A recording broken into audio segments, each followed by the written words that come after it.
A routine flight became a diplomatic minefield when a passenger's racist outburst and a powerful name threatened to ground not just my career, but a multi-billion-euro deal. The pre-flight check was my sanctuary. The low hum of the avionics, the soft glow of 1,000 tiny lights reflecting in the cockpit window, the familiar scent of ozone and recycled air. This was my domain.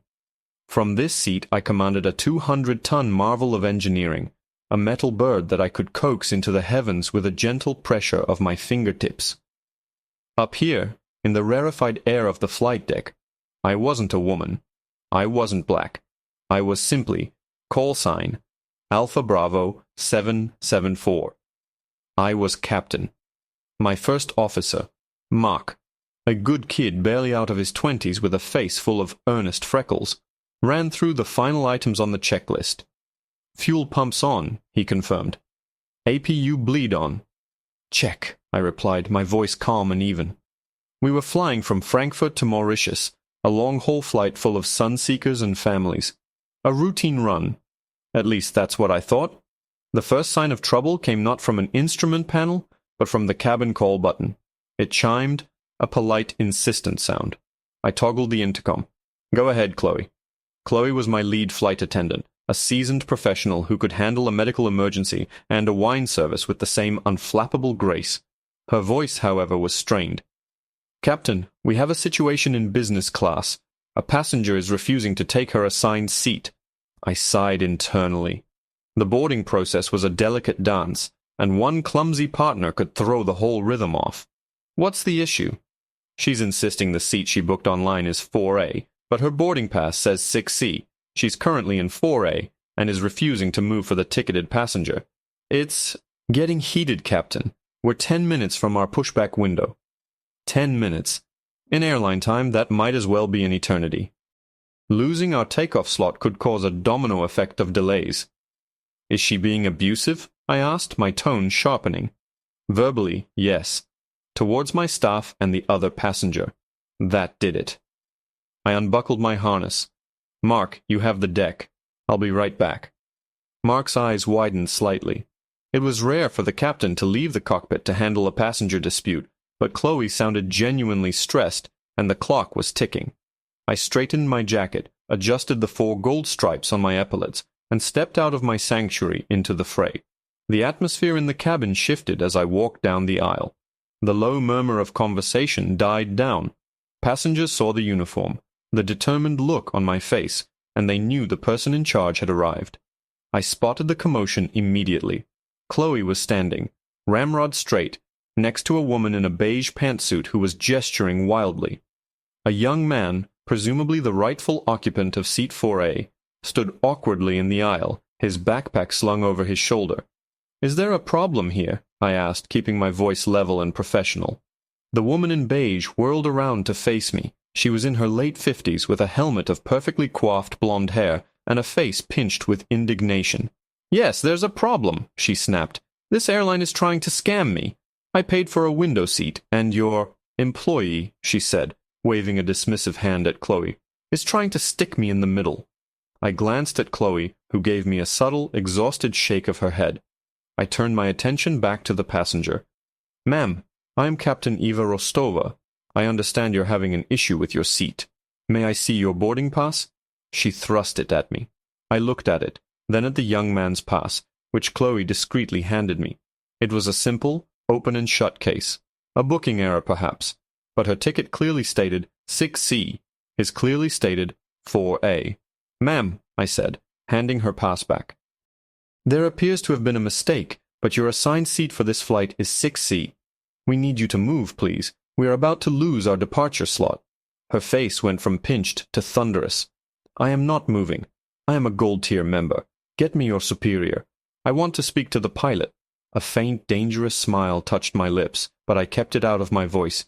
Ma'am, you are speaking to the pilot. She stared at me, her eyes raking over my dark skin, my braided hair tucked neatly into a bun. Disbelief warred with contempt on her face.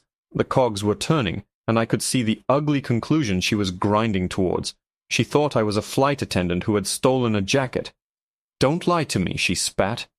You people are all the same. Who do you think you are? You should be serving drinks, not giving orders." The cabin fell into a dead, shocked silence. The air crackled. I felt 100 pairs of eyes on me. Chloe took a half step forward, ready to intervene, but I held up a hand to stop her. I had to handle this. My heart was pounding, a familiar cold anger rising in my chest, but I locked it down. Professionalism was a shield, and mine was forged in fire. "Ma'am," I said, my voice dropping to a dangerously quiet, controlled tone. "I'm going to ask you one last time to move to your assigned seat. If you refuse, you will be in breach of federal aviation regulations, and you will be removed from my aircraft." That was when the dam of her prejudice finally broke. She pointed a trembling finger at my face, her voice rising to a shrill shriek that echoed through the silent plane. "Removed? By you? You have no right. Go back to Africa." The words hung in the air, ugly and sharp. Chloe gasped. The young man in the aisle recoiled as if he'd been struck. For a beat I just stood there, letting her poison dissipate. I looked her dead in the eye, the silence stretching until it was almost a physical thing. Then I leaned in just slightly, ensuring every passenger in the first few rows could hear my crisp, clear reply. "I can't. I have a plane to fly." I straightened up, my authority settling over the cabin like a shroud. "But first I'm the captain of this aircraft, and you are getting off." I turned to Chloe. "Chloe, alert ground control. Inform them we are returning to the gate to deplane a disruptive passenger." The woman's face went white with shock, then red with fury, as she realized I was serious. She opened her mouth to scream again, but a man in the seat next to her, who had been silent and shrinking into his seat this whole time, suddenly grabbed her arm. He was pale, his eyes wide with panic. "Karen, stop!" he hissed, then looked at me with pure terror in his eyes. "Captain, please, you don't understand. You can't do this. We have diplomatic immunity." Diplomatic immunity.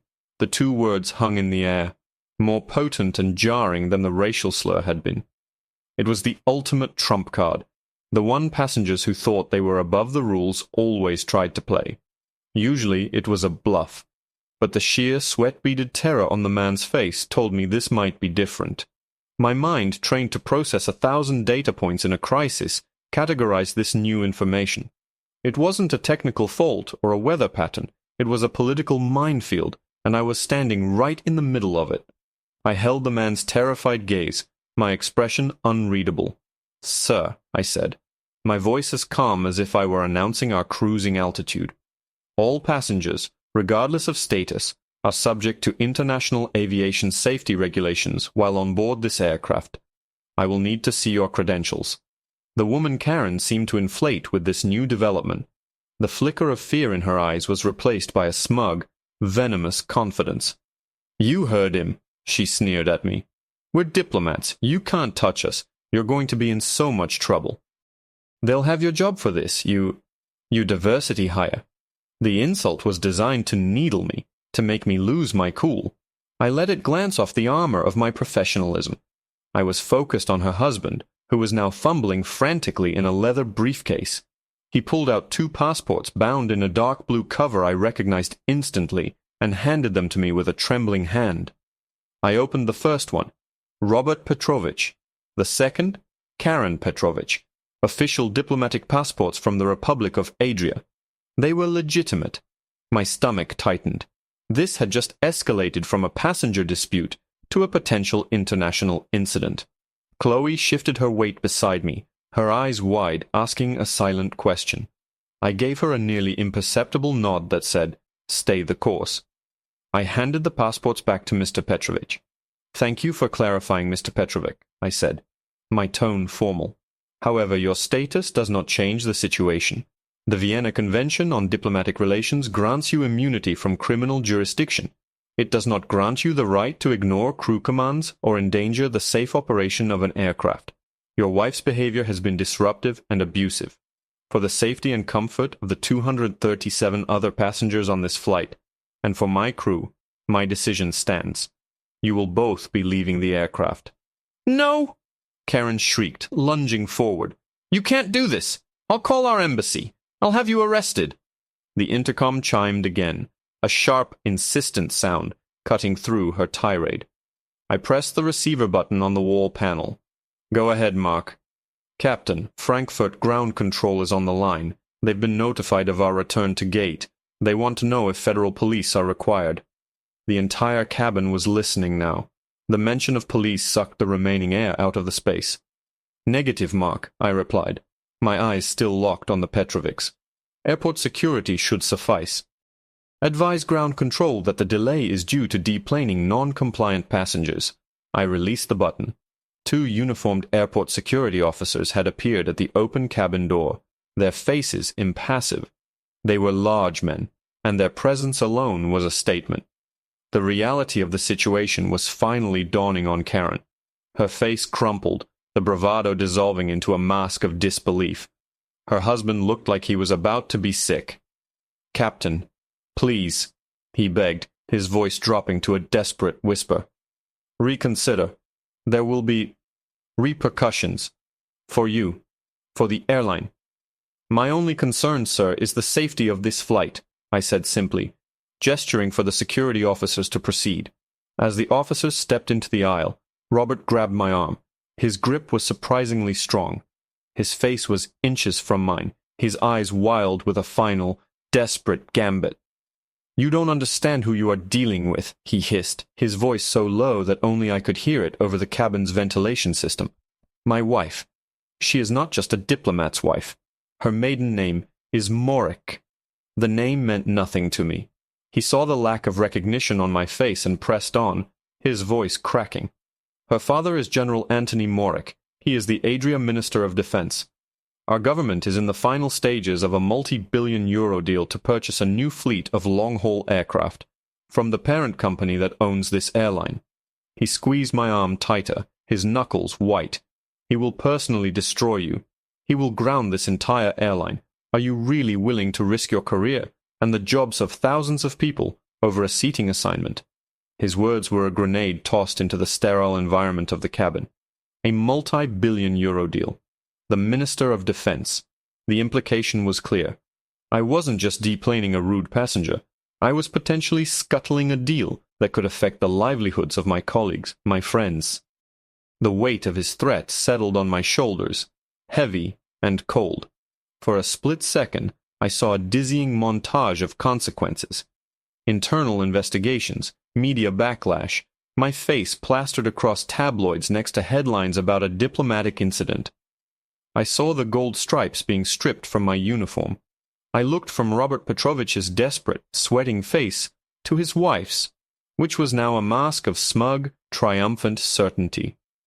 She believed she had won. She believed her privilege, her connections, were an impenetrable shield, and in that moment, seeing her absolute conviction that the rules did not apply to her, my resolve hardened from steel into diamond. I pulled my arm from his grasp with a slow, deliberate motion. I leaned in close, my voice a blade of ice, meant for him alone. "Mr. Petrovich," I whispered, "your government can buy 100 fleets, but on this aircraft there is only one commander, and I do not negotiate with threats." I stepped back and gave a crisp, decisive nod to the security officers. "Please escort Mr. and Mrs. Petrovich off the aircraft." Karen let out an indignant squawk as the officers gently but firmly took her by the arms. "You'll regret this. You'll be flying cargo planes to Siberia," she yelled as she was led down the aisle. Her husband followed meekly, his face ashen, the fight completely gone from him. As the jet bridge door closed behind them, a strange thing happened. A ripple of applause started in business class, then spread through the entire cabin. It wasn't loud or boisterous, but it was a warm, rolling wave of validation. Passengers were nodding at me, smiling. A man in 3B gave me a thumbs up. They hadn't just seen a captain deplane a difficult passenger. They had seen a bully get her comeuppance. They had seen someone stand up to entitlement and racism and win. We took a 30-minute delay, but we made up most of it in the air. The flight to Mauritius was smooth, uneventful, and blissfully quiet. When we landed, I was met on the jet bridge by the airline's station manager, a portly man named Gerard, who was nervously wringing his hands. "Captain Rostova," he said, his voice grave. "There's been a call. From Frankfurt. Head office."